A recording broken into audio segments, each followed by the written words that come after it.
नमस्कार, मैं हूं शशांक। आप देख रहे हैं S24। आइए देखते हैं खबरें विस्तार से।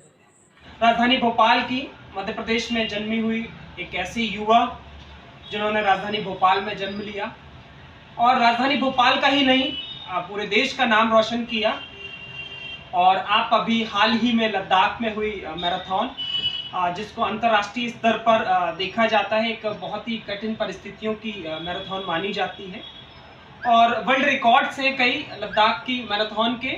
आइए हम इनसे सीधी चर्चा करेंगे और जानेंगे क्या इनकी महत्वपूर्ण भूमिका रही उसमें और कहां तक इनका विजय हासिल हुई है। सर्वप्रथम इनका परिचय लेंगे और आगे जानेंगे कि किस प्रकार से इनकी सफर रहा है। सर्वप्रथम स्वागत है हमारे चैनल पर आपका। धन्यवाद, बहुत बहुत धन्यवाद। क्या आपकी भूमिका रही और किस प्रकार से आपने तैयारी करी और लद्दाख की मैराथन में आपने पार्टिसिपेट किया हाल ही में? हाँ, जैसा कि आपने बताया, मेरा नाम अनिल कुमार वर्मा है। मैं बाय बर्थ मतलब जन्म से भोपाल का रहने वाला हूँ और पिछले 9 साल से मैं मुंबई में जॉब कर रहा हूँ टाटा मेमोरियल हॉस्पिटल में। मेरी जो वो मेरी कर्मभूमि है, भोपाल मेरी जन्मभूमि है। और मैं जैसे मुंबई शिफ्ट हुआ हूँ तब से मैं थोड़ा फिटनेस को लेकर थोड़ा जागरूक हो गया, अवेयर हो गया हूँ कि मतलब हमें अपने फिटनेस के लिए कुछ ना कुछ करते रहना चाहिए। कुछ भी हो, आप जिम जा रहे हो, आप दौड़ रहे हो, आप चल रहे हो, आप अच्छे से अपना खाना पीने पर ध्यान रख रहे हो, नींद का ध्यान रख रहे हो, उस हिसाब से। तो मैं मुंबई में जाके मैंने देखा कि वहाँ बहुत से लोग दौड़ते हैं। सुबह देखो, शाम को देखो, कभी भी देखो आप, तो कोई ना कोई लोग आपको देख ही जाता है दौड़ते लोग। तो मैंने उनसे थोड़ा सा अवेयर हुआ, जागरूक हुआ। और जैसे मैं मुंबई गया था, वहाँ मेरी हेड ऑफ द डिपार्टमेंट थी। तो वो 55 साल की थी उस समय जब मैं गया तभी, और वो फुल मैराथन रन करती थी। तो मैंने उनसे थोड़ा सा देखा कि इतनी उम्र में होने के बाद में 42 किलोमीटर कैसे दौड़ सकती है। तो उन्होंने मुझे थोड़ा सा इंस्पायर किया कि आप तो एकदम यंग हो, आपको धीरे धीरे थोड़ा रनिंग में आपको जाना चाहिए, थोड़ा दौड़ना चाहिए, शुरुआत करनी चाहिए। 5 किलोमीटर से शुरुआत करो पहले, फिर आप देखो आपकी बॉडी कैसे परफॉर्म करती है, उसके बाद में आप अपना अपना लक्ष्य आगे बढ़ाते जाओ। तो उन्होंने मुझे थोड़ा प्रेरित किया इसके लिए कि मुंबई में टाटा मुंबई मैराथन जो अभी है, पहले वो स्टैंडर्ड चार्टर्ड मुंबई मैराथन होती थी। तो उन्होंने बोला कि उसमें ड्रीम रन कैटेगरी होती है जो सबसे कम है, 6.2 किलोमीटर का एक इवेंट होता है, छोटा सा रन फन। आप उसमें जाओ, रजिस्ट्रेशन करो, दौड़ो, चलो, घूमो फिरो, फोटोज खींचो, ऐसे करके आप कर सकते हो। तो इसके लिए मैंने थोड़ा सा चलना वलना शुरू किया, थोड़ा सा फिर दौड़ना शुरू किया। तो मैं 100 मीटर्स में हाफने लगता था और मैं थक जाता था, बैठ जाता था कि नहीं यार 100 मीटर्स भी नहीं हो रहा है, 6 किलोमीटर बहुत दूर की बात है। और जो मैडम करती है 42 किलोमीटर, वो तो अपने से नामुमकिन ही है एक तरह से। फिर उन्होंने बोला कि नहीं आप कर सकते हो, चलना शुरू करो, धीरे धीरे दौड़ना शुरू करो। उन्होंने मुझे थोड़े से टिप्स दिए उसके लिए। फिर मैं 6.2 किलोमीटर के लिए रजिस्ट्रेशन किया और फिर मैंने देखा कि हाँ मैं चल रहा हूँ, दौड़ भी लेता हूँ। 6 किलोमीटर में से 4 किलोमीटर के आसपास मैंने दौड़ा था, बाकी 2 किलोमीटर जो था मैंने वॉक करके फिनिश किया था। तो वहाँ से फिर मुझे थोड़ी एक नई दिशा दिखी कि अगर मैं 6 कर सकता हूँ तो मैं अभी आगे 10 किलोमीटर के लिए रजिस्ट्रेशन करता हूँ और उसमें देखता हूँ। ऐसे करते करते 10, फिर 10 से जैसे भी 21 किलोमीटर हो गया, फिर 35 किलोमीटर हो गया, फिर 42 किलोमीटर हो गया। उसके बाद में 50 किलोमीटर भी मुझे लगा कि अभी चलो ठीक है। जब कोरोना आया था, जब सब लोग घर में बैठे हुए थे, हम लोग जैसे मेरा प्रोफेशन हॉस्पिटल में, टाटा मेमोरियल कैंसर हॉस्पिटल में। तो जब कोरोना आया था तभी भी मैं मुंबई में था और मैं जॉब भी करता था। मुझे 24/7 हम लोग की ड्यूटी लगती थी कि नाइट शिफ्ट भी लग सकती है, सुबह की भी लग सकती है, दोपहर की भी लग सकती है, कभी भी लग सकती है। और हमें तो जैसे जो कोविड वॉरियर्स थे उसके हिसाब से हमको काम करना पड़ा। तो मैंने 1-2 महीना मेरा ब्रेक हो गया रनिंग के लिए। पर फिर मैंने सोचा कि अभी ऐसे तो मुझे जॉब भी करना है और वो भी करना है, तो मुझे फिट भी रहना पड़ेगा। तो मैंने क्या किया कि ठीक है, तभी से एक दौर शुरू हुआ कि जब आप रन करते हो, रजिस्ट्रेशन करो, आप कहीं पे भी कैसे भी आपको जो टाइम मिलता है वैसे रन करो। तब से ये शुरू हुआ। पहले इसके पहले होता था कि हर संडे को कोई ना कोई मैराथन होती है, आप जाओ, रजिस्ट्रेशन करो, जाओ, रन करो, वापस आ जाओ। तो मैंने सोचा कि ठीक है, अभी वर्चुअल रन है तो आपको जब टाइम मिलता है आप उसके हिसाब से रन कर सकते हो। तो मेरी अगर नाइट शिफ्ट है तो मैं सुबह सो जाता था, शाम को रन करके वापस मेरा ड्यूटी चले जाता था। तभी फिर एक इवेंट ऐसा है कि 50 किलोमीटर सोलो रन है। आपको 50 किलोमीटर रन करना है और उसका उनको डेटा दिखाना है। तो आपको वो फेलिसिटेट करेगी जो भी है अच्छे से। तो मैंने सोचा कि 50 किलोमीटर मैंने कभी किया नहीं है, कैसे होगा। तो मैंने सोचा ठीक है चलो ट्राई करेंगे जैसे भी होगा।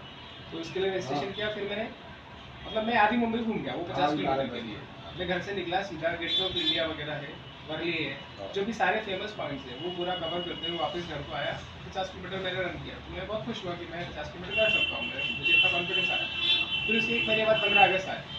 तो तभी फिर ये आया कि अभी 15 अगस्त से चलो अपने लिए ठीक है, अभी देश के लिए कुछ करते हैं। तो मैंने सोचा कि फिर से एक 50 किलोमीटर का रन करता हूँ, वो भी झंडे के साथ करता हूँ। तो मैंने तिरंगा लिया और सुबह 5 बजे निकला घर से और वापस 10 बजे तक वापस आया, पूरा घूम के रन करके 50 किलोमीटर का रन करके आया।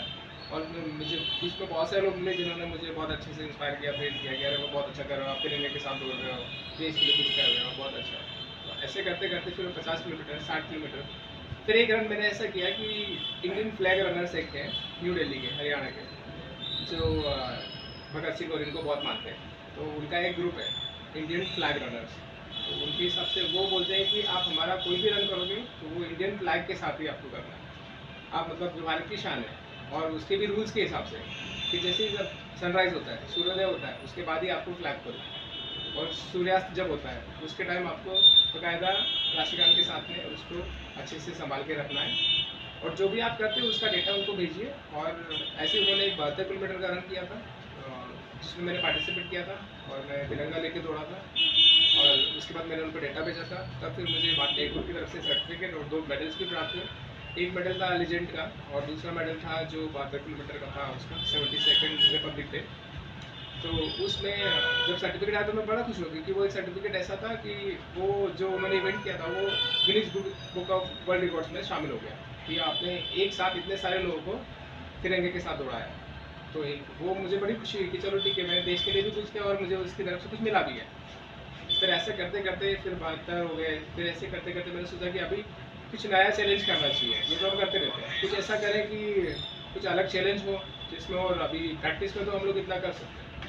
तभी फिर पता चला कि लद्दाख मैराथन एक होती है, वर्ल्ड की टफेस्ट और हाईएस्ट मैराथन होती है। तो उसके बारे में थोड़ा रिसर्च किया, एक साल पूरा रिसर्च किया, स्टडी किया, यूट्यूब पे उसके वीडियोस देखे, फिर उसका रूट देखा। जो रास्ता होता है तो उनके हिसाब से बोलना होता है कि जो हमारा रास्ता है और हमारा वेदर है कभी भी बदल सकता है, 1 सेकंड में बदल सकता है, आप बोल नहीं सकते, प्रेडिक्ट नहीं कर सकते। जैसे अगर हम अभी, मैं आपको एग्जांपल दूं कि अगर हम अभी भोपाल में बैठे हैं तो हमें कोई बोलते कि बारिश तो नहीं हो रही है, ठीक है, कैसे पता चलेगा? चलो फोरकास्ट न्यूज़ खोल के देख लेते हैं, उसमें पता चल जाएगा कि कल मौसम कैसा है। तो बता देते हैं कि कल का मौसम पूरा साफ है, परसों का साफ है, या अगले दिन बारिश हो सकती है, धूप निकल सकती है। लेकिन लद्दाख में बैठे बैठे आप कभी प्रेडिक्ट नहीं कर सकते कि अगले क्षण में किसी भी समय कुछ भी हो किसी सकता भी है। समय कुछ भी हो सकता है। और जैसे मैंने उसकी वीडियोस देखी यूट्यूब पे, तो मैं देख रहा हूँ कि लोग रन कर रहे हैं और रोड पे बर्फ़ है, साइड में बर्फ़ है, पानी भी है, हवा भी इतनी तेज चल रही है कि आप चलना भी मुश्किल है। और वहाँ पे ये लोग रन कैसे करा सकते हैं? 1 साल पूरा स्टडी किया। फिर हम लोग 3 लोग थे, तो मैंने आपस में डिस्कस किया कि क्या हम लोग जा सकते हैं ऐसे लद्दाख मैराथन के लिए। तो बाकी जो 2 लोग थे वो सीनियर थे, तो वो बोले कि हम लोग आ सकते हैं लेकिन हम लोग 21 किलोमीटर से ज़्यादा नहीं करेंगे ऐसे वातावरण में। और मुझे पूछा कि तुझे कितना करना है? तो मैंने बोला कि मुझे थोड़ा टफेस्ट ट्राई करना है। मैं 42 किलोमीटर, 50 किलोमीटर, 72 किलोमीटर में अकेले प्रैक्टिस में भी दौड़ सकता हूँ। मुझे थोड़ा टफ ट्राई करना है कि मेरी बॉडी कैसा परफॉर्म करती है और वहाँ का क्लाइमेट में कैसा रहेगा। तो बोले कितना करेगा? मैंने बोला 72 होती है। 2019 में सिर्फ वो 72 किलोमीटर उनका मैक्सिमम टारगेट था। तो हमने 2019 में रजिस्ट्रेशन किया 2020 के लिए। जब आपको 2020 में दौड़ना है तो उसका रजिस्ट्रेशन शुरू होता है 2019 से, 1 साल पहले। तो उसमें उनका रहता है कि आप 72 किलोमीटर के लिए 42 किलोमीटर का 2 रन कम से कम 5 घंटे के अंदर खत्म करके उनको टाइमिंग्स भेजो। मतलब 42 किलोमीटर आपको 5 घंटे के अंदर खत्म करना है, वो भी 2 मैराथन 1 साल में, उसका आपको उसको टाइमिंग देना है। उसके बाद आप उनका जो 72 किलोमीटर है उसके लिए रजिस्ट्रेशन कर सकते हो। उसका रजिस्ट्रेशन करने के लिए भी आपको डिटेल्स भेजना पड़ता है, फिर वो सब वेरीफाई करते हैं। फिर उसके बाद में आपको मेल आता है कि हाँ आप रन कर सकते हो, इतना अमाउंट है, आपको इसको पे करिए, आपका रजिस्ट्रेशन कन्फर्म हो जाएगा। बिल्कुल। तो ऐसा करके फिर मैंने बोला दोस्तों कि मैं 72 किलोमीटर का ट्राई करना चाहूँगा, कुछ भी हो, मतलब कैसा हो, फीस वगैरह जो भी लग रही हो। फिर उसमें पता चला कि अगर आपको वो रन करना है तो आपको कम से कम 14 दिन पहले वहाँ पहले जाके रहना पड़ेगा। फिर उसके लिए स्टडी किया, तो उसको एक वर्ड बोलते हैं साइंटिफिक लैंग्वेज में, एक्लिमेटाइजेशन, मतलब वातावरण में ढलने के लिए।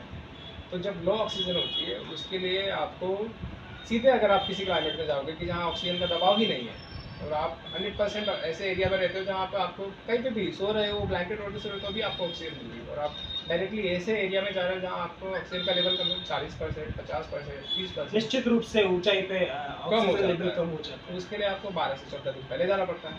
फिर मैंने वो भी सोचा कि अभी 12 से 14 दिन पहले हम जाएंगे, फिर वो सब है। तो मैंने सोचा कि अगर करना है तो जाना पड़ेगा।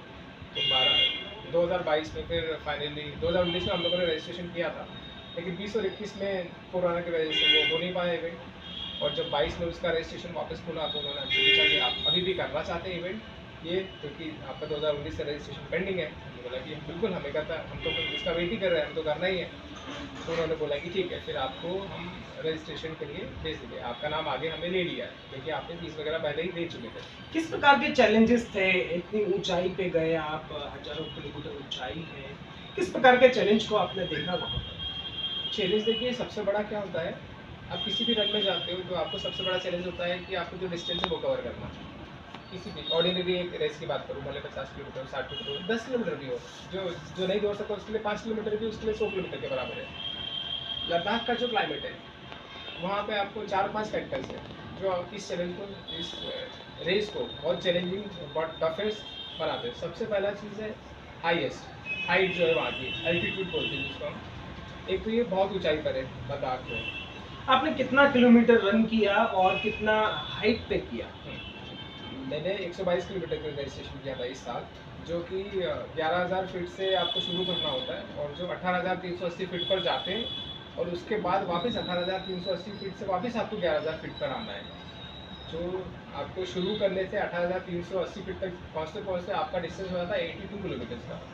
तब जब आप 82 किलोमीटर पूरा एक पहाड़ पे चढ़ रहे हो, और उस समय आपको, जब आपके शरीर को बहुत ज़्यादा ऑक्सीजन की ज़रूरत होती है, और जब आप, और उसी समय आप ऐसे जोन में जा रहे हो जहाँ ऑक्सीजन है ही नहीं। अगर बात करें तो वहाँ मध्य प्रदेश से कितने लोग आए हुए थे? इंटरनेशनल लेवल का इवेंट था। 122 किलोमीटर के लिए मध्य प्रदेश से मुझे कोई मिला नहीं वहाँ पर। मुझे जितने भी मिले तो उसमें ज़्यादातर लोग मुंबई के थे, गुजरात के थे, सूरत के थे, अहमदाबाद के थे, न्यू दिल्ली के थे, चंडीगढ़ के थे, पंजाब के थे, जर्मनी के थे, फ्रांस के थे। तो मध्य प्रदेश से केवल आप थे वहाँ पर, और वहाँ पर आपने परफॉर्म किया? जी, मध्य प्रदेश से मैं अकेला ही था जो 122 किलोमीटर की रेस में गया था वहाँ पर। और कैसा महसूस कर रहे हैं? मध्य प्रदेश का नाम अंतर्राष्ट्रीय स्तर तक आप लेके गए। अब बहुत अच्छा लग रहा है। और मैं तो बल्कि सबको यही बोलता हूँ कि मतलब आप कहाँ पर भी रहो, कैसे भी रहो, आप कुछ करो, अपने लिए भी करो, और जब आपको लगे कि आप अपने लिए बहुत अच्छा कर रहे हो, तब आप जहाँ रहते हो उसके लिए भी करो। जैसे अगर भोपाल मेरी जन्म हुई है तो मैं सोचता हूँ मैं उसके लिए थोड़ा कुछ और करूँ। आगे क्या प्लान है, और ऐसी कौन से टफ मैराथन में जाना चाहेंगे? आगे प्लान्स हैं, बहुत सारे हैं, बट धीरे धीरे अभी सबको करूँगा। एक साउथ अफ्रीका में एक रेस होती है जिसको कॉमरेड्स बोलते हैं, वो 89 किलोमीटर्स की होती है। उसमें उसका चैलेंज, वहाँ से भी लोग आए थे, वो फिनिश करके आए थे। वो फरवरी में हुई थी इस साल, तो वहाँ से लोग फरवरी में फिनिश करके आए थे।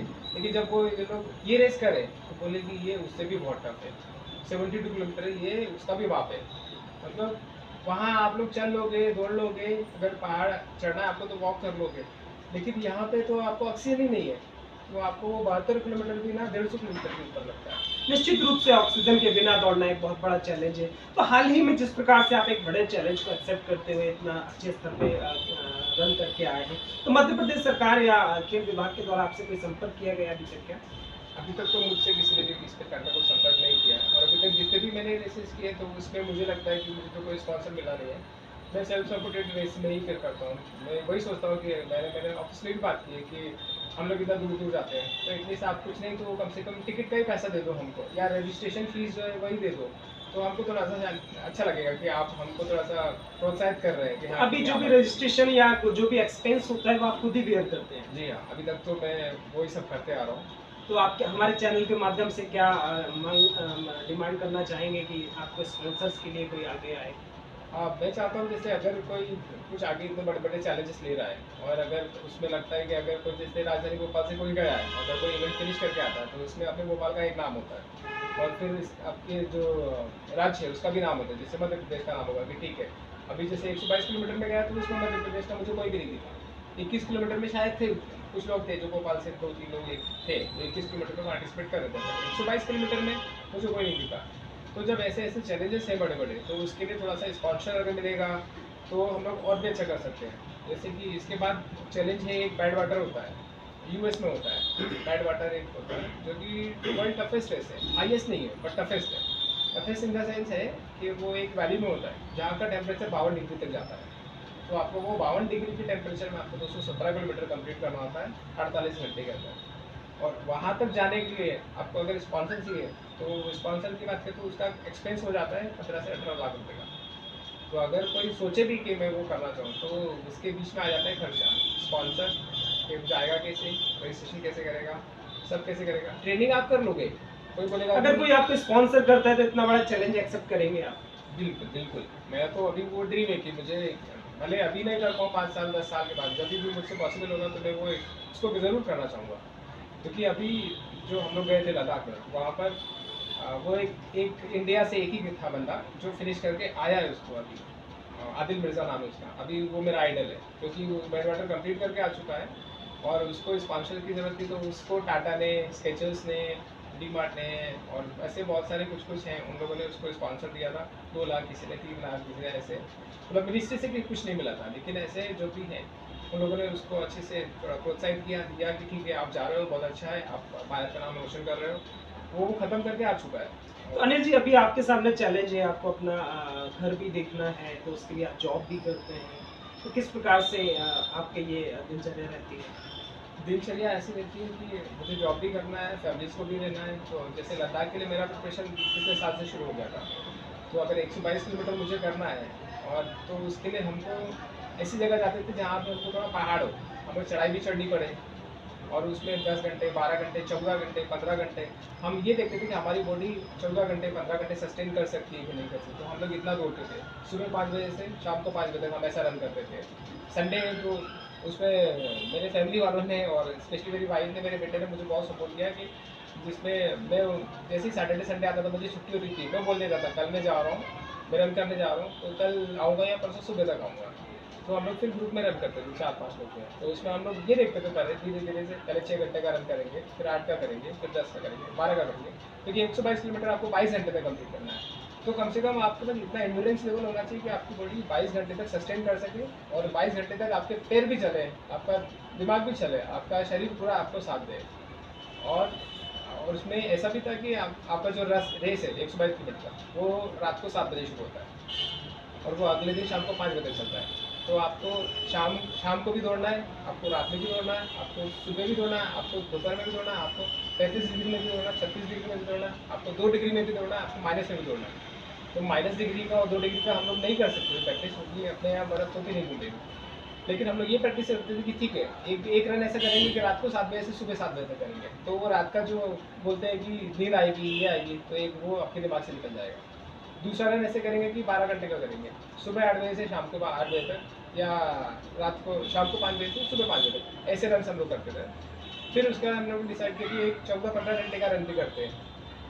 कभी भी शुरू करो, 14-15 घंटे तक आप दौड़ते रहो, आपकी बॉडी कितना सस्टेन करती है। प्रैक्टिस रन रहेगा, जितना ईजी उतना ईजी करो, लेकिन आपको देखना है कि आपकी बॉडी सस्टेन कर सकती है कैसे। तो उसके लिए हम लोग अलग अलग जगह जाते थे, मुंबई से जैसे लोनावाला है वहाँ जाते थे, इगतपुरी है। निश्चित रूप से एक बड़ा चैलेंज एक्सेप्ट करते हुए लद्दाख जैसे मैराथन में पार्टिसिपेट करना अपने आप में एक चैलेंज है, और वहाँ पर एक अच्छे स्तर पे अपनी परफॉर्मेंस दे के आना भी एक गौरव की बात है। और राजधानी भोपाल के लिए ये खास तौर से गौरव की बात है कि मध्य प्रदेश में जन्मे, राजधानी भोपाल में जन्मे एक ऐसे युवा जो लद्दाख की मैराथन में विजय हासिल करके आए हैं। हमारे चैनल के माध्यम से भी मैं खेल मंत्रालय और अन्य ऐसे स्पॉन्सर्स को इनवाइट करना चाहूँगा कि हमारे अनिल वर्मा जी के लिए स्पॉन्सर्स के लिए आगे आएँ, जिससे कि ये और भी जो चैलेंज एक्सेप्ट कर रहे हैं और स्पॉन्सर की वजह से आगे नहीं बढ़ पा रहे हैं। तो ये थे अनिल वर्मा जी हमारे साथ में इस वक्त, जो खास मेहमान के रूप में हमारे साथ में थे, जिन्होंने अपने लद्दाख के सफ़र को बताया कि किस प्रकार के चैलेंजेस को एक्सेप्ट करते हुए वो यहाँ तक पहुँचे। जुड़े रहिए हमारे साथ ऐसे ही खास खबरों के साथ।